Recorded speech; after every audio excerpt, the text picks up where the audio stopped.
একদিন সন্ধেবেলা হেলার মামি হেলাকে বলে, হেলা, ঘোষগিন্নির কাছ থেকে এক বাটি দুধ নিয়ে আয় দেখি। আমি অন্ধ মানুষ, এই অন্ধকার রাতে পথ চলবো কেমন করে? হ্যাঁ, কি আমার মুখের ওপর না বললি? চোখে দেখিস না যখন, তোর আবার দিন রাত্রির কিরে? যা বলছি তাই কর দিকিনি। বললাম তো পারবো না। বাটির দুধ ছলকে পড়লে শেষে তুমিই তো আমায় বটি নিয়ে কাটতে আসবে। যত বড় মুখ নয় তত বড় কথা, কেবল বসে বসে গিলবে। হ্যাঁ, কাজ করতে বললেই বায়নাক্কা। বেরো, বেরো বাড়ি থেকে, মুখ পোড়া। ঠিক আছে, যাচ্ছি।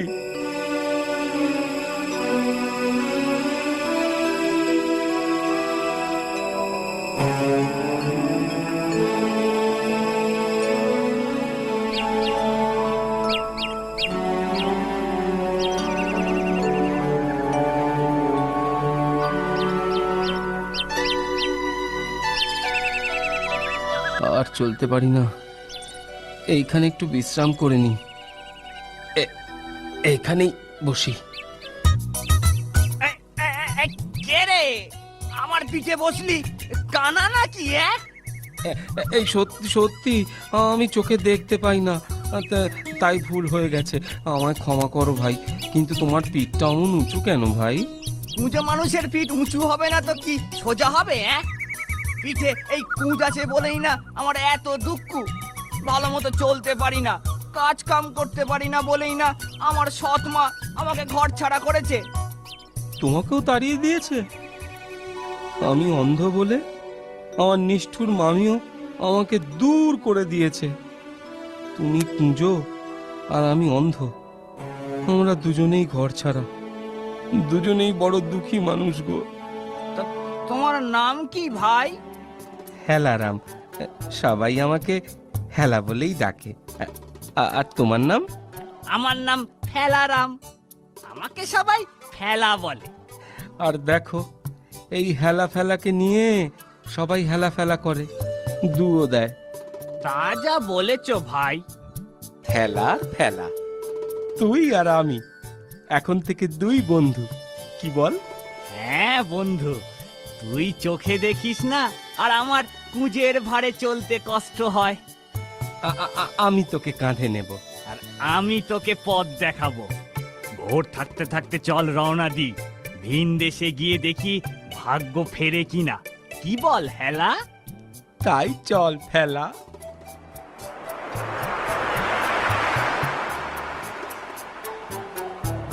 ও মাঝি ভাই, মাঝি ভাই, আমরা ওপারে যাব, আমাদের পার করে দাও না।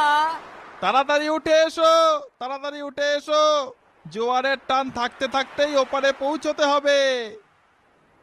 তা বলি, তোমরা চললে কোথায়? বললাম তো ওপারে যাব। কিন্তু ওপারে কোথায় যাবে? জাহান নামে যাচ্ছি, জাহান নামে, বুঝলে? জাহান নামে? তা ট্যাকে টাকা কড়ি আছে তো? পারের কড়ি গুনতে হবে যে। সত্যি বলতে কি মাঝি ভাই, মানে আর বলতে হবে না, আমি বুঝেছি। চলো, যে পারে চিলে সেখানেই ফিরে চলো। টাকা নেই, কড়ি নেই, মাগনা পার করবো ভেবেছ? আরে করো কি মাঝি ভাই, অমন করো না, দয়া করো, দয়া করো ভাই। মাঝ নদীতে এসেই পড়েছি, এখন ফিরতে গেলেও তো অতটা পথই পার হতে হবে। দয়া করে ওপারেই নিয়ে চলো না মাঝি ভাই। একদিন একদিন দেখো, আমরা এই ঋণ ঠিক শোধ করে দেব, ঠিক শোধ করে দেব, দেখো। ঠিক আছে, ঠিক আছে, ঠিক আছে। তোমরাও টাকা কামাবে আর আমিও টাকা পাবো। যত সব আশা দুরাশা। আমি মুখ্য হতে পারি কিন্তু বোকা নই। তোমার তোমার অসীম দয়া মাঝি ভাই। ভগবান তোমার মঙ্গল করবেন।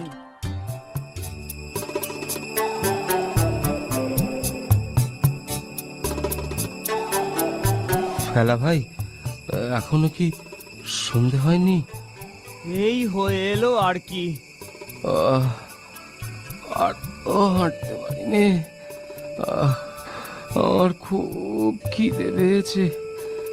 কাছে পিঠে কোনো বাড়িঘর দেখতে পাচ্ছিস হেলা? ওই যে মাঠের মাঝে একটা খড়ের বাড়ি দেখা যাচ্ছে, ওখানেই চল হেলা। চল চল চল চল। তোমরা কারা? কি চাও? কোন দেশ থেকে এসেছ? আমরা বড় অসহায় বাবা। আমি কুঁজো ভালো করে চলতে পারি না, আর ও অন্ধ, চোখে দেখতে পারে না। আজ রাতটুকু একটু থাকতে দেবেন বাবা? কাল থেকে কিচ্ছু খাইনি, আমাদের কিছু খেতে দিতে পারেন? আমি কিন্তু জাতে ধোপা। আমরা জাতপাত মানি না বাবা। হ্যাঁ রে ফেলা, পাখি ডাকছে, ভোর হয়েছে মনে হয়। হ্যাঁ হ্যাঁ, বাইরে আলো ফুটেছে, চল চল ধোপা ভাইকে বলে রওনা দি।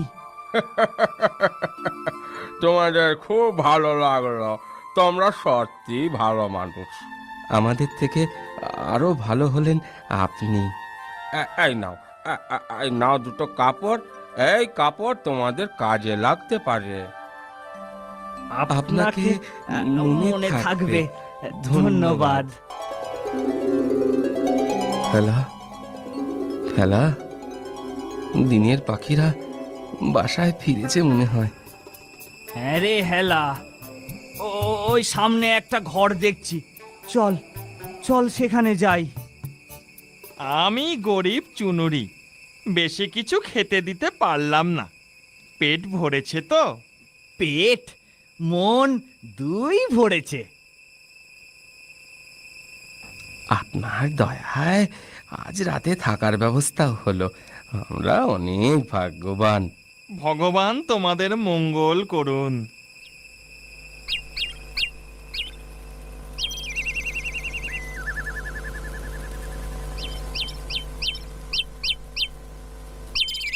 এই গরিব চুনুরির তোমাদের দেওয়ার মতো তো কিছুই নেই বাবা। এই নাও, এই এক ভার চুন তোমাদের সাথে রাখো, যদি কোনো কাজে লাগে। ধন্যবাদ, আপনাকে কোনো দিনও ভুলবো না। ওই তো একটা ঘর দেখতে পাচ্ছি, ওদিকে চল, দেখি দেখি থাকতে খেতে দেয় কিনা। এভাবে কতদিন? এভাবে লোকের দয়ায় আর কতদিন বাঁচতে হবে ফেলা? যতদিন না কপাল ফেরে এভাবেই চলতে হবে। ওরে হেলা, ওঠ, আরে ওঠ, উঠে পড়, ভোর হয়ে গেছে। আজ তো তোর ঘুম ভাঙতেই চাইছে না, কি ব্যাপার বলতো? এই নাও একটা ফুটো ঢোল আর এই কাঠি, সঙ্গে রাখো যদি কোনো প্রয়োজন লাগে। ধন্যবাদ ঢুলি ভাই, আপনার অসীম দয়া। চললাম ঢুলি ভাই। এসো, বিদায়, ভালো থেকো তোমরা। আমি গরিব নাপিত, কদিন থাকতে বলবো তার উপায় নেই। অতিথিকে শেষে যদি খেতে দিতে না পারি, এই একখানা হাতল ভাঙা খুর সাথে রাখো, যদি কোনো উপকারে লাগে। বিদায় বন্ধু, সুখে থেকো। হ্যাঁ রে ফেলা, অনেক দূর তো এলাম, সামনে কিছু দেখতে পাচ্ছিস? হ্যাঁ, একটা অট্টালিকা দেখছি, কিন্তু এ কোনো গরিবের বাড়ি নয়। ধনী লোকের কি আমাদের উপর দয়া হবে? চল না গিয়ে দেখি, দয়া হতেও তো পারে। চল তাহলে। হ্যাঁ রে, কাউকেই তো দেখছি না। এত বড় অট্টালিকা একদম খালি, কেউ কোথাও নেই। আরে লোক না থাকে না থাকুক, চল রান্নাঘরে গিয়ে দেখি কোনো খাবার পাই কিনা, ভারী খিদে পেয়েছে। কেউ যদি কিছু বলে? বললি তো ধারে কাছে কেউ নেই। তাই চল তাহলে। ও বাবা, কত রকম খাবার রে, কোনটা ছেড়ে কোনটা খাবো রে হেলা? যেটা খুশি খা। রান্না রান্নাঘরে তোরা কে রে? ঘর বন্ধ করে কথা কইছিস? হেলা, এ তো রাক্ষসের গলা বলে মনে হচ্ছে। সে যেই হোক, সাহস নিয়ে বুদ্ধি করে জবাব দে। কি রে, উত্তর নেই কেন? তুই কে মুখ পড়া? মুখ পোড়া? রাক্ষসপুরীতে এসে জিজ্ঞেস করছিস আমি কে? আমি রাক্ষস। আমরা খক্কস, বুঝছিস তো? রাক্ষসের বাপ খক্কস। তোরা কেমন খক্কস? তোদের থুতু দেখি। এবার কি হবে হেলা? দাঁড়া দাঁড়া, চুনের ভাঁড় থেকে চুনটা জানলা দিয়ে বাইরে ছুঁড়ে দে, একটু জলে গুলে নিস। ঠিক বলেছিস। এই দেখ, এই দেখ রাক্ষস আমাদের থুতু। ওরে বাপরে, এ তো ঘন থুতু, আবার টক বগিয়ে ফুটছে। হ্যাঁ, আমাদের থুতু তো দেখলি, এবার তোর ল্যাজ দেখা দেখি। কি কেমন রাক্ষস তুই? কি আমাকে সন্দেহ করছিস? এই দেখ আমার লেজ। মুখটা দিয়ে লেজটা কেটে দে। ওরে পাঁজি রাক্ষস, এই নে আমাদের নখের আঁচড় খা। ওরে বাবারে, ওরে বাবারে, মারে মরে গেলাম রে। এখানে থেকে আর কাজ নেই, সবাইকে খবর দেই। দল বেঁধে আসতে হবে খক্কস মারতে। এখন পালাই। ওরে হেলা, খক্কসের ভয় রাক্ষস তো পালিয়েছে। ওরে হেলা, প্রাসাদে অনেক ধনরত্ন মোহর আছে।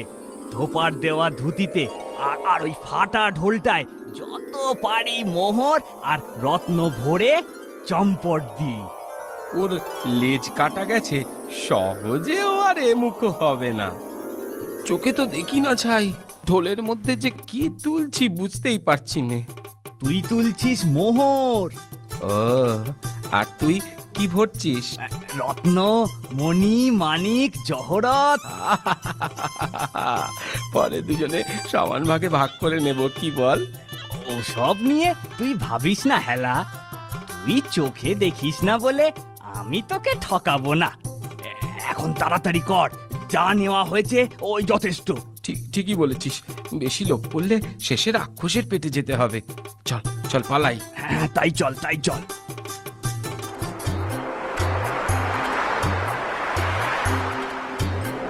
ও মাঝি ভাই, আমাদের পার করে দাও মাঝি ভাই। বিনি পয়সায় আর আমি পার করতে পারবো না। আগে পারের করি ফেলো, তারপরে পার করব। হ্যাঁ হ্যাঁ, এই এই নাও একটা মোহর। মোহর, এ তো অনেক মূল্যবান। চলো চলো, তোমাদের পার করে দিচ্ছি, চলো। বাপের জন্মে মোহর কখনো দেখিনি, তোমাদের দয়ায় সেই মোহর আমি পেলাম।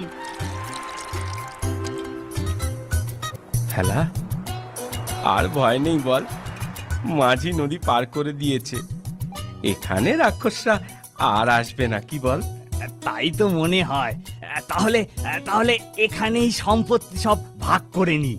সেই ভালো, আমি তো চোখে দেখি না, তুই ভাগ কর।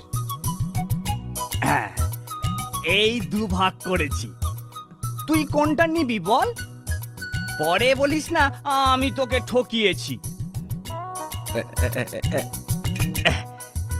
এই ভাগটা না না, এ হবে না, আমার ভাগে কম পড়ছে যে। সে কি, তা অমন কম বেশি ভাগ করলি কেন, জেনে বুঝে? কি, আমি জেনে বুঝে কম বেশি ভাগ করেছি? হ্যাঁ, তাছাড়া কি, চোর কোথাকার। আমায় চোর বললি? তবে রে কানার মরণ।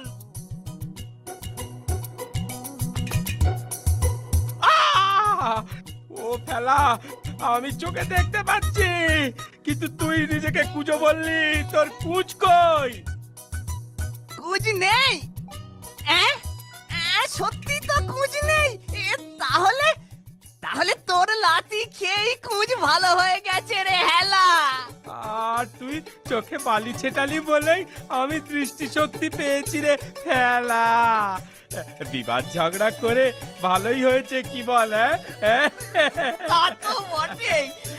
তবে আর বিবাদে কাজ নেই। না না না না মোহর ধন রত্ন দুজনে সমান সমান ভাগ করে নিয়ে এই নি করে নি করে। চল। সেই সেই সেই ভালো সেই ভালো। আমরা চিরদিন বন্ধু হয়ে ঠিক এমনি করেই বিপদে আপদে এক এক হয়ে একেবারে একসাথে মিলেমিশে জীবন কাটাবো। হ্যাঁ